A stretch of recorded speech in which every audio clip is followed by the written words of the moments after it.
Notre Dame made a quiet but important coaching move on Thursday that could pay big dividends down the road. Plus, we've got some great questions in the Friday Mailbag, including who will be CJ Carr's favorite target and who will be elected team captain in 2026. It's coming right up.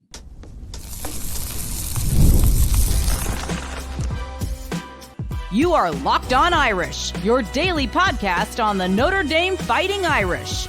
Part of the Locked On Podcast Network, your team every day. What is up? Welcome in to Locked On Irish. This is your daily home for Notre Dame football. I'm Tyler Wojciak, Notre Dame alum and Fox Sports producer, and happy Friday, everybody. It is Friday, February 20th, and thanks so much for making this your first watch or listen of the day.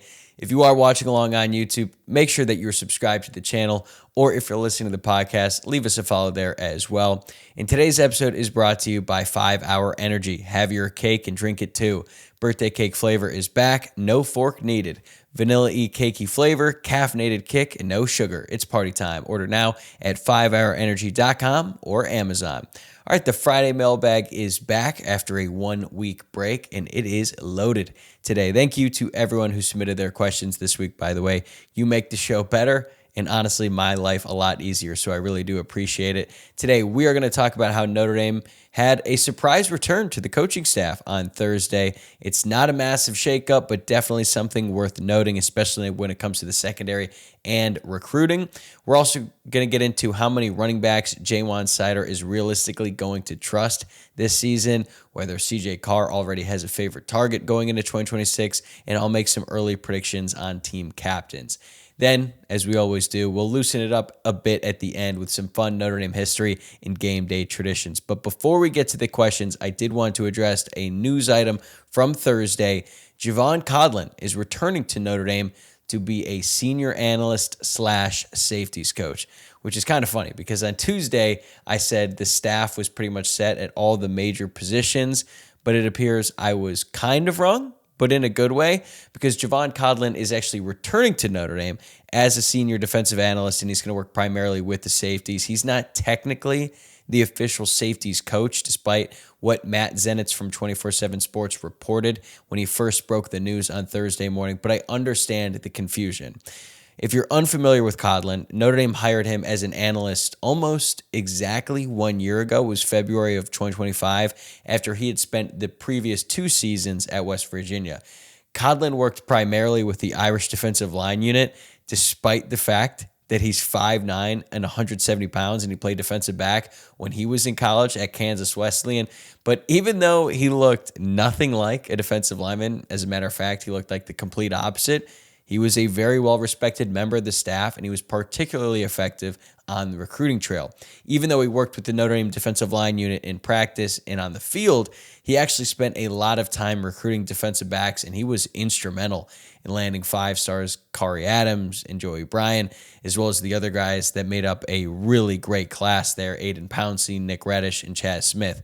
He also had a big hand in recruiting committed prospects, Xavier Hassan and Ace Alston, in the class of 2027 as well. So this is a big win for Notre Dame to have him back on board, and I'm not going to lie, it came as a surprise. I was pretty confused when I first saw the report that he was going to be the safeties coach, because you can only have 10 countable coaches on staff, and Notre Dame was already at that number. And I also saw the news break at 6:15 a.m. my time, so I was still trying to wake up and figure this out all at the same time. But once I was up, I had my coffee and all that, and I was able to dig into it a little bit further. I realized that Codlin's role will be very similar to Max Bulla's role in 2023 when he was on the staff before he was officially promoted to linebackers coach. If you remember, Max Bulla was a GA, but he essentially coached the linebackers while Al Golden could roam around and be the defensive coordinator. And then once Bulla was actually promoted to become the linebackers coach, he's like, yeah, I've already been doing this job. Now the title is a little bit different and the pay is probably better as well. And I think Codlin is in a similar position because he is essentially going to act as the safeties coach, even if he's technically still an analyst. And I think this is also good for Aaron Henry, the new defensive backs coach and co-defensive coordinator, because Henry primarily coached cornerbacks before this. He has a little bit of experience coaching the safeties as well, but now Henry can keep his focus on developing the cornerbacks and focus on the defense at large, and then he can let Codlin handle the safeties, especially in indie drills and all of that. I also don't get the sense that Aaron Henry spent a lot of time recruiting when he was the defensive coordinator at Illinois, and I mentioned that as a concern when Notre Dame hired him, but we have already seen how effective Codlin could be on the recruiting trail with the 2026 DBs and now the 2027 DBs as well. Now, Codlin is back, and I think he's going to be crucial to the future of DB recruiting at Notre Dame. I don't expect Aaron Henry to take a complete back seat when it comes to recruiting. I don't think anyone can really do that when you're working for a guy like Marcus Freeman, but now Codlin can sort of take the lead and do some of the grunt work as well. And when Codlin left Notre Dame, it was just over 3 weeks ago, by the way, it really didn't seem like he was in a hurry to leave Notre Dame, but the opportunity that he was presented at that moment was kind of too good for him to pass it up. Once Neil Brown, who was his former boss when Codlin was back at West Virginia, once Brown got that head coaching job at North Texas, he offered Codlin a true position coach role, also for the position that he played, no less. So it made sense for him to move on, but he really liked Notre Dame. And now that Mike Mickens is with the Baltimore Ravens and Notre Dame has brought in Aaron Henry, the dynamic has obviously changed at the back end of that defense, and it seems like there was more of an appetite to have someone function specifically as the safeties coach now that Mickens is gone, and that was apparently enough to bring Codlin back into the fold. Also, I don't know this for certain, but I'm assuming that a senior defensive analyst at Notre Dame probably makes more than the safeties coach at North Texas, so I think this may have worked out for everyone, unless you're, of course, Neil Brown. But this will help Notre Dame in 2026, and I actually think this move is bigger from a recruiting perspective. The way that guys like Pouncey, Adams, O'Brien, the way that they all talked about Codlin back when they were recruits, you can tell he meant a lot to them and played a major role in getting them to commit. And now he's going to be asked to take on an even bigger role in the Notre Dame staff, which I think is great for his career. And it should help ease the loss of Mike Mickens and the other defensive assistants as well, because now the guys on defense will actually have someone back who they are familiar with. So it's just yet another nice addition for Marcus Freeman and the staff. All right, now let's get into the mailbag here.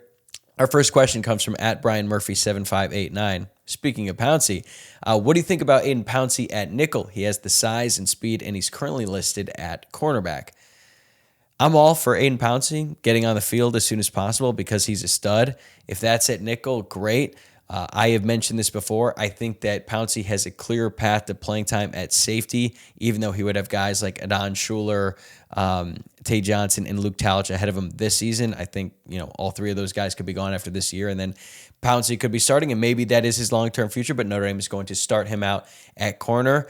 My concern about him playing nickel is that, yes, he has great size in that he's 6'3", but he's a little bit skinny right now. He's 179 pounds, so he's going to have to bulk up in the weight room, which all true freshmen have to do, of course. But if you're going to be asked to play nickel, you've got to be ready to go. And I understand that Jordan Clark wasn't that big either, but Clark had been playing college football for 4 years. Like, he had been through the battles. He had been through the wars. He'd been in a college weight program for 4 years. So he knew what it took to play nickel. And I don't know if Ayden Pouncey is in that position just yet. And also, when Brian Kelly was the head coach, he would play a lot of freshmen at nickel, like he did with Elijah Shoemate, but it wasn't the base defense like it is now. And really, in recent years, the only freshman who has had success playing nickel was none other than Kyle Hamilton. Marcus Freeman has gone with veterans at that position. He had Tariq Bracy his first couple years. Then he had Thomas Harper, Jordan Clark, and then most recently Devontae Smith. So I understand the vision here to try to get a freshman out there, but I honestly think if they are going to go with a freshman, it's probably going to be Joey O'Brien, because O'Brien is even bigger than Pouncey, and I think he's a little bit more physical as well. And I think that would just be really interesting to have a guy as big as Joey O'Brien, 6'5", super long arms, just flying around there from the nickel spot. That would be really intriguing. But if one of these guys, whether it be Pouncey or O'Brien, step up as a true freshman and they're ready to go, Marcus Freeman and Chris Ash are not going to be afraid to play him, despite the fact they're that young. Okay, next up. I can't believe this is a real name. @IndyRussianDabber3625. Predict the team captains for the 2026 season. This is actually very easy. CJ Carr, Drake Bowen, Leonard Moore, and Adon Schuler are locks, in my opinion. You can go ahead and write those four guys in right now. And then I think Jordan Faison is almost certainly going to be a captain as well. He is not playing lacrosse this year. He's going all in on football, going all in on being a leader on this team, leader of this offense. He was the leading receiver last year, so I think he's an obvious fit. And then Ashton Craig is another likely option as well, but I'm not sure if his injury is going to prevent that from happening because he's just not going to be able to participate in everything like all the other guys will. So if it's not Ashton Craig, another guy on the offensive line who I could see becoming a captain is Anthony Knapp. Now that he's going to be the most experienced guy in the offensive line, 3-year starter at left tackle, premier position. So it's kind of crazy to think about how far Anthony Knapp has come when you consider how we were talking about him going into that first game against Texas A&M and where he is now. I mean, I saw him in some first-round mocks recently, so that's pretty impressive. I could see Knapp being named a captain. I could also see Jason Onye having a decent chance as well, considering he's going to be a 6-year guy. And after everything that he has gone through, I believe the guys on the team look up to him. So right now, you have 4 guys who are locks in Carr, Bowen, Moore, and Schuler. Bowen and Schuler were captains last year. Carr probably would have been a captain if he had won the starting quarterback job a little bit earlier. And then you have a couple other guys, like maybe a Craig, maybe it's Knapp, maybe it's Onye. But that's a good problem to have. Notre Dame has a lot of experienced guys who probably deserve to be captains and could thrive in that role. And when you have that many leaders on the team, that's great. In 2024, Howard Cross wasn't even named a captain, but pretty much any other year in the history of Notre Dame football, 5th year Howard Cross is going to be a named captain, but they just had so many great leaders on this team. It didn't happen, but he was still a great leader for the Irish that year and was instrumental in their run to the national championship. So hopefully Notre Dame has that same quote-unquote problem again in 2026. All right, coming up next, how many running backs is Ja'Juan Seider actually going to trust this year? And who will be CJ Carr's favorite target? It's coming up next. Today's episode is brought to you by 5-Hour Energy. Welcome to the 5-Hour Energy Flavor Draft. We're looking at every aspect of the draft to let you know which tasty flavors are the best and which just might be sleepers. The board is set, the flavors are ready, and only one is going to take the top spot. Now here's the thing, 5-Hour Energy has a wide variety of flavors, so there really is something for everyone. Whether you like bold fruit, smooth and balanced, or bright and punchy, this lineup runs deep. With the first pick, I'm drafting berry. Big, bold mixed berry flavor with notes of raspberry and blackberry, a little tartness to keep it balanced, and a clean finish with minimal aftertaste. It's smooth, easy to recognize, and just flat out dependable. That's my number 1 overall pick. But don't sleep on cherry. Bold red fruit flavor, sweet with a light tart edge. Bright and punchy from start to finish, it's smooth, easy drinking, and always delivers. That's a strong second-round steal. In my sleeper, I've got my eye on Confetti Craze. That rich, freshly baked cake vibe with smooth vanilla frosting notes sounds like a wild card that could shoot up draft boards fast. Find your new favorite flavor of 5-Hour Energy shots available online at 5hourenergy.com or Amazon. Today's episode is brought to you by FanDuel. Ever wanted to experience the NBA Finals live and in person? FanDuel is giving you the chance to turn that dream into reality with their NBA sweepstakes. Here's how it works. Use your profit boost on any NBA future, and you'll automatically be entered for a shot to win an NBA Finals trip for 2. That's right, flights, tickets, the whole experience. I love futures this time of year, whether it's picking a team to win the championship or grab a conference title. It adds that extra layer of excitement to every game down the stretch. And now, not only can your pick cash, but it could also send you to the NBA Finals. Before the season, if you've been watching or listening to the show for a while, you know that I picked the Nuggets to win the NBA Finals, and right now they're plus 550 on FanDuel. I think they've still got a shot, even though they're in the same conference as the Oklahoma City Thunder. If they can just get by them in the West, I think they're going to bring home the NBA title. So visit FanDuel.com to get started. Use your profit boost on an NBA future and get entered for your chance to win a trip to the NBA Finals. Play your game with FanDuel, the official sports betting partner of the NBA. Welcome back to the Friday Mailbag here on Locked On Irish. Before we get back to the questions, I did want to remind you that you can get Locked On Irish ad-free with the Everydayer Club. Plus, you will get access to the members-only Discord channel. Check it out at lockedonirish.supercast.com. Okay, at 2-star Irish fan 75 asks, can you see Coach Seider using more than 2 running backs this year? Meaning, could he use more than 2 in a single game or deploy different tandems depending on the matchup? That's an interesting concept that I had not considered before. So that's a good point. 2-star Irish fan 75. Mixing and matching the number 2 running back based on opponent, because Aeneas Williams is going to be the number 1 guy against every team on the schedule so long as he's healthy.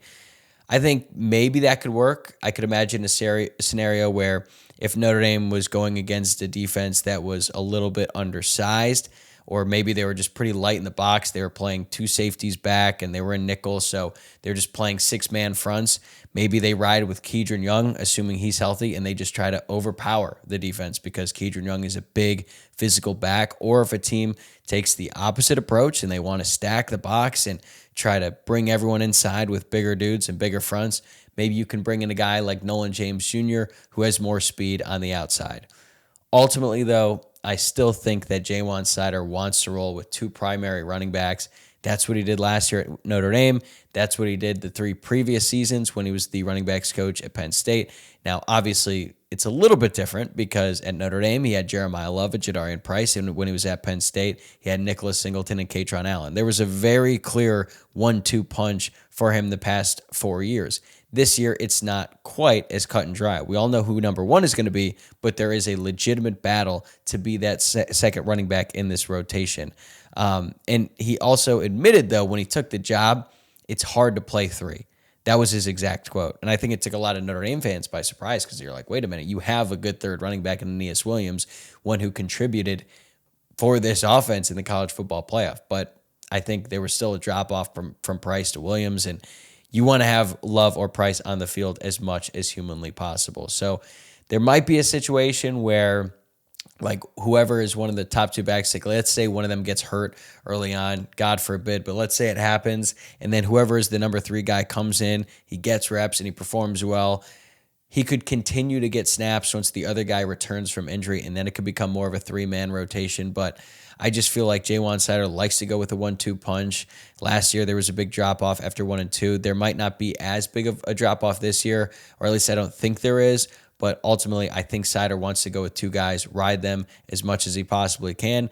And if a situation presents itself, like maybe Kedron Young is just excellent in short yardage, even though he said that he's not a short yardage back, maybe in that case you expand it to three. But right now, as we sit here today, I still think it's going to be Aeneas Williams and Nolan James Jr., and then either Kedron Young or Jevaughn Osborne as that third back. But there are a lot of people who think that Jevaughn Osborne is going to be ready to compete from day one. So we're going to have to see how that plays out in spring practice.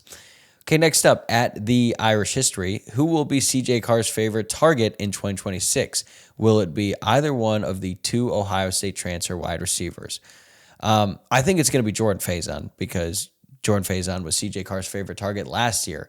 Malachi Fields was the best overall wide receiver, and I actually saw Daniel Jeremiah project Malachi Fields to be in the first round, which is pretty crazy because like he was really good for Notre Dame, but he only had 37 catches. He made some spectacular plays like the highlight reel grabs against Pittsburgh last year. And I think that if Notre Dame had made the college football playoff, Malachi Fields' stardom would have really blown up because he would have been on the biggest stage going up against some of the best defenses. The Notre Dame offense was just really humming at the end of the year. So again, it's just another one of those things that we were robbed of by the fact that Notre Dame did not make the college football playoff, but I do not want to dwell on that right now. I just think that there were so many free access throws to Jordan Faison last year, and it was just like he was always open, right? And it's not like defenses were forgetting about him. He was a big part of their game plan, but he's just a smooth route runner. He would be able to get separation from the defense, and it was just an easy throw and catch from CJ Carr. So from that standpoint, I think that Carr is going to throw to Faison a lot this year.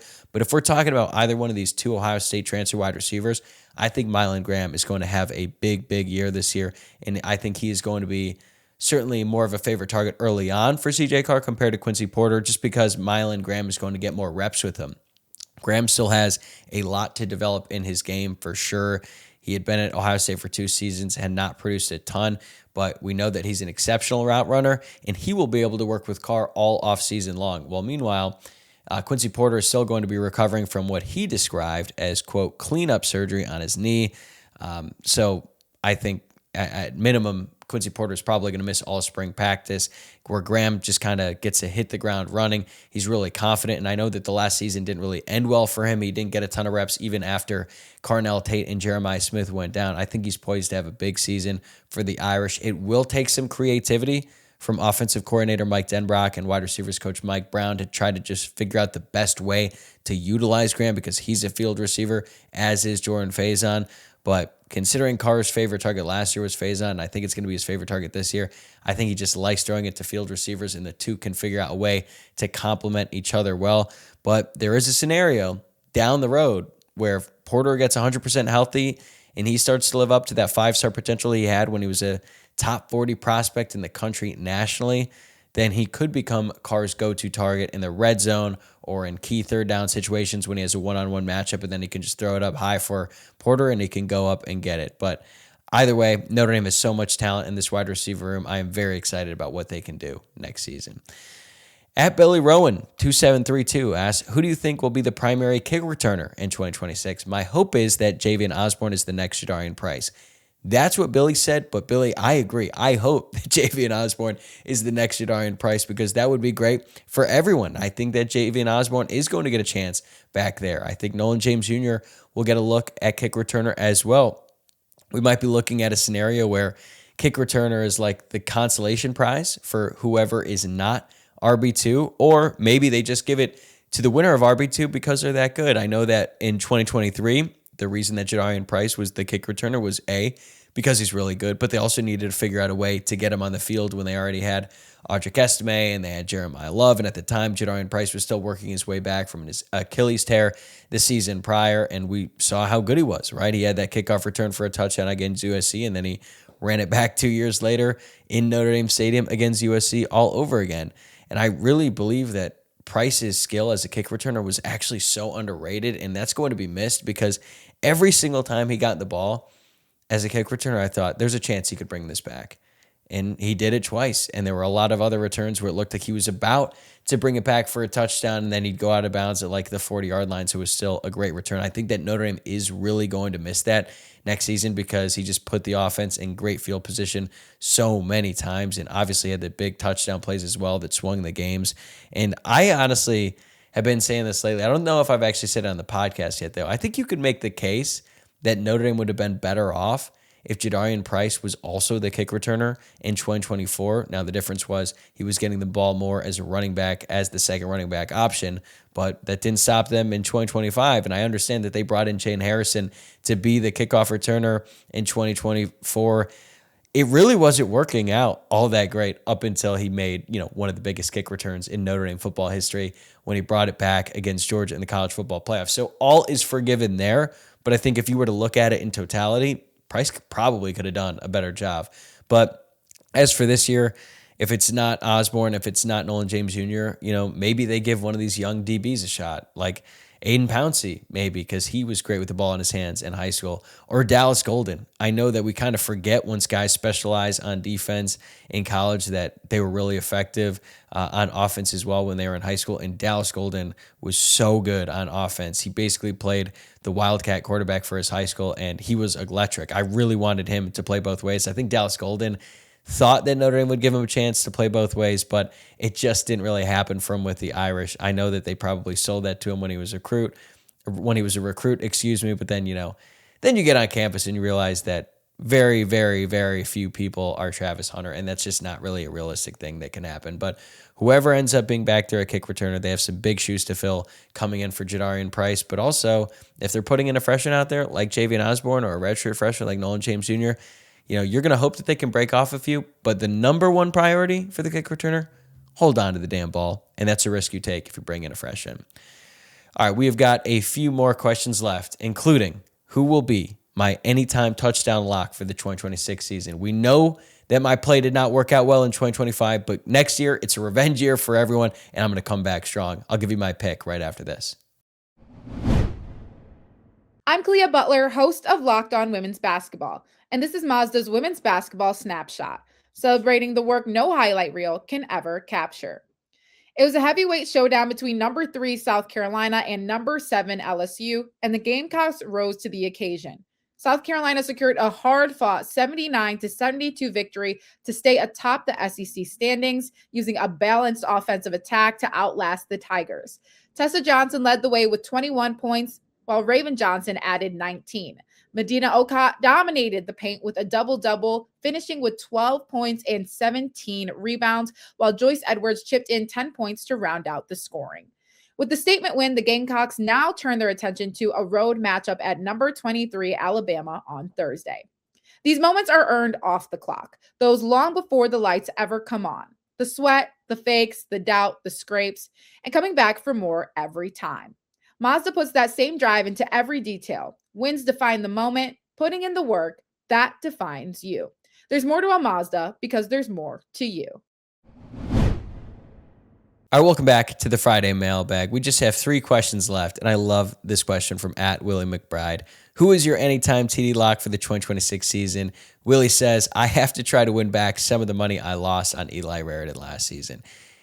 It is so funny to me how many people bring up the Eli Raritan thing in the comments, in DMs, all kinds of stuff. Like, that might be the lasting fun memory of the 2025 season, because with the way that things ended, it obviously left a really sour taste in everyone's mouth. But I'm glad that caught on. But this year, I don't know, man. I don't even know if I'm the right guy to answer it, honestly, because I just was beating the Eli Raritan drum all year long, and he just could not get in the end zone.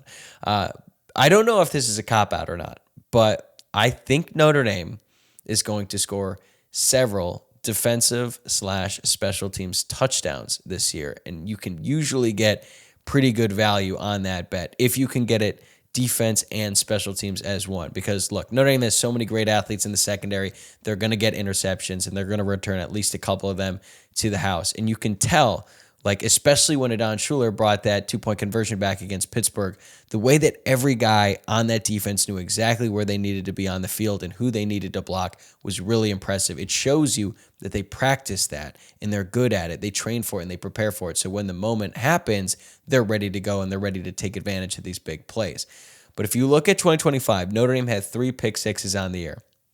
Tay Johnson had one against Pittsburgh, and then Jalen Stroman and Leonard Moore had pick sixes against Syracuse. They both had them before Notre Dame had even taken an offensive snap. And then I already mentioned Adon Schuler's 100-yard pick 2 against Pitt when he returned all the way for a 2-point conversion attempt. So it doesn't count as a pick 6, but for the sake of this discussion, that's 4. Then you have Jadarian Price, who had 2 kickoff return touchdowns last year. That's going to be hard to replace, but still, they had 2.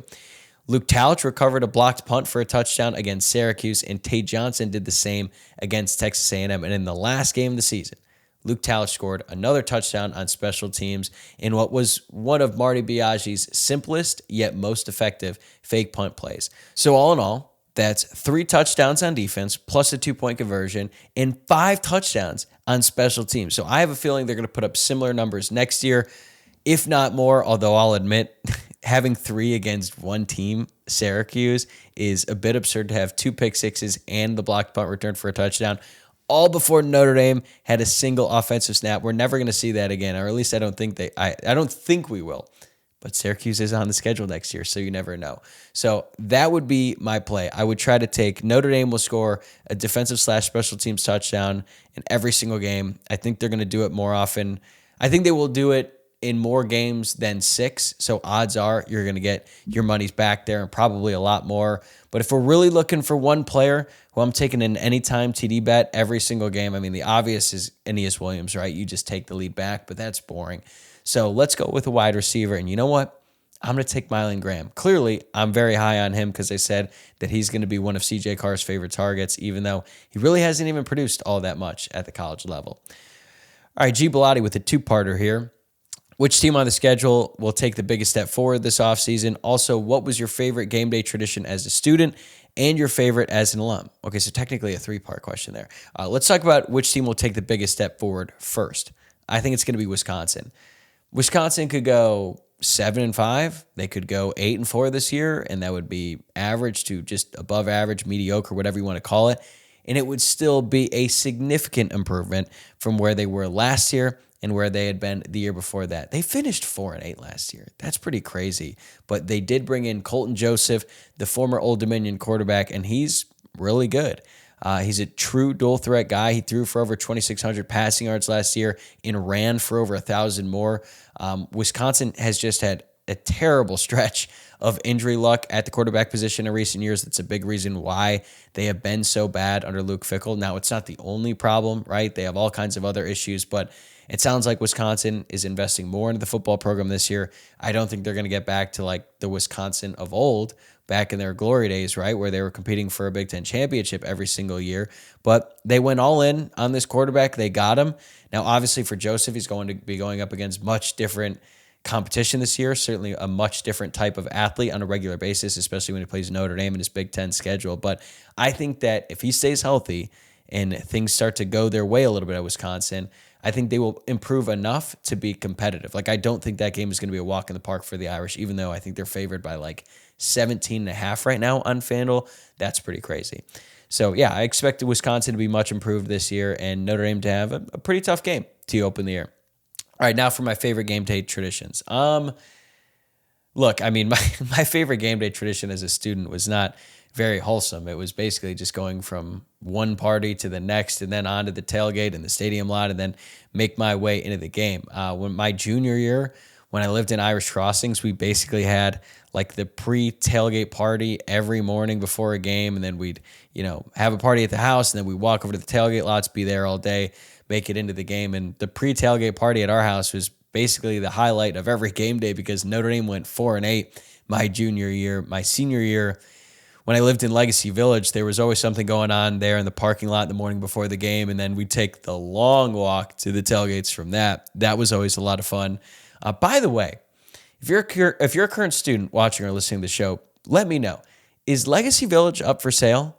I heard that at a wedding this weekend, and I was pretty surprised. I heard that Legacy Village has sort of fallen in its desirability, I guess you could say, among students. When I was a student there, which I guess is kind of a long time ago now, I really feel old, but that was the place where every senior wanted to live, and now it seems like they're having trouble filling it out, and parties can't even really happen because either Notre Dame police or the South Bend police are really cracking down. So I heard that. That's a rumor going around. I want to go and I want to speak to this source. So if you're a current student, let me know in the comments, reach out to me on social media. But as for my favorite tradition as an alum, this one is actually very easy.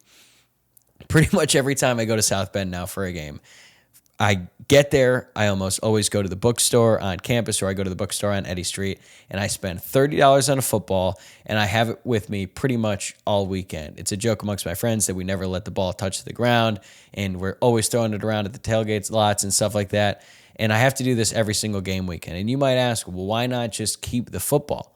But what happens is, seemingly every game, I have to drop it off at someone's car or something before I go into the stadium because they don't let you bring a football into the stadium. And then I always forget to find it after the game, or the people leave or whatever.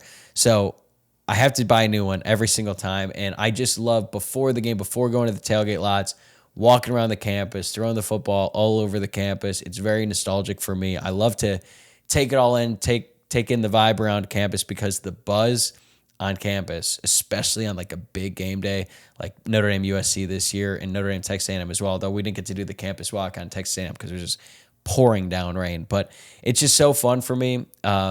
It's like being a kid again. That's what I used to do when I was a kid. When I'd go to games with my parents, me and my dad would get a football and we'd just throw it around the different quads and things like that. And I had so much fun doing it. Now that I'm almost 30, it's still what I love doing on game days. So the traditions have changed a little bit, although I do spend a lot of time in the tailgate lots as well to this day. All right, last question. At Voluntary Joel 41. If you could choose any game prior to the year of your birth, which one would you want to have done play-by-play for? This is an interesting question. I've actually never done play-by-play before. I was the color commentator for the Notre Dame women's softball team during my sophomore and junior years when I was a student, and it was a lot of fun, man. College softball is really entertaining. I was hoping that I could be the commentator for the softball team my sophomore and junior year, and then basically work my way up to becoming the commentator for baseball my senior year. It didn't work out because I think we hired professionals that year. Like, Notre Dame partnered with the ACC network, and I don't think they were even offering students the job, although I believe that's changed now. I think you can be a student commentator for one of those games. But I had a lot of fun doing college softball as well. The games are fast-paced. There's usually a lot of scoring, and that was my first experience speaking into a microphone. And, it was really entertaining. So if I could pick any game to commentate or do play-by-play for, I mean, I'd probably have to do the 1988 Miami game if we're doing before my birth. I mean, that's an iconic game in Notre Dame Stadium. It's considered one of the 10 greatest college football games in the history of the sport. So that would be an obvious one. I would love to go back in time and do that game. I couldn't do the 1993 game when Notre Dame played Florida State in the game of the century because I know what would happen the next week. And I think it would interfere with my enjoyment in the moment in this hypothetical situation where I'm going back in time and I'm a play-by-play commentator for a game, even though I've never done that before and I'm getting into the specifics. But the only issue with me doing the 88 Miami game is I would have to live up to Brent Musburger, who's like one of my all-time favorite commentators or play-by-play guy. And that's actually who called that game. He was in that Catholics versus Convicts doc as well. So I'd probably pick that one. I do a terrible job. I would not be objective at all. I'd be very animated in the booth, but it'd be fun for me. And I guess what this is all about. One last thing on the way out, though. You know who's great at play-by-play? I don't know if I've talked about this before on the show. I love Sean McDonough. I just love his cadence. Sean McDonough, him and Greg McElroy are my favorite booth now. Like, I used to love Herbstreit and Fowler. They have, fallen off a little bit in recent years, but I also think part of it has to do with the fact that McDonough and Greg McElroy called all three of Notre Dame's playoff wins in 2024, so now their voices are just synonymous with these great memories. And when I was watching that Georgia-Ole Miss playoff game, it was Sean McDonough and Greg McElroy, and McDonough was just in his bag that entire game, just nailed every single call. And I was like, dude, this is the best guy doing this in college football. He's not the best ever. That'd be Mike Tirico. And Mike Tirico was calling Notre Dame Toledo in the prime of his career. That is always so funny to me. But that's my analysis on play-by-play, and that is going to do it for today's episode. Thanks again for making this your first watch or listen of the day. Before you get on with your weekend, make sure you subscribe on YouTube, follow on your favorite podcast platform, like the video, and leave a rating and review. Kick off your Friday by doing something nice. I'm glad we were able to get 4 episodes in this week after just the most chaotic past couple weeks for me. But we're back. We're back on schedule. And by the way, if you never miss an episode, the Everydayer Club is built for you. Get Locked On Irish ad-free, plus members-only Discord access and more. Head to lockedonirish.supercast.com to join the club. Have a great weekend, everybody. I'll see you next week.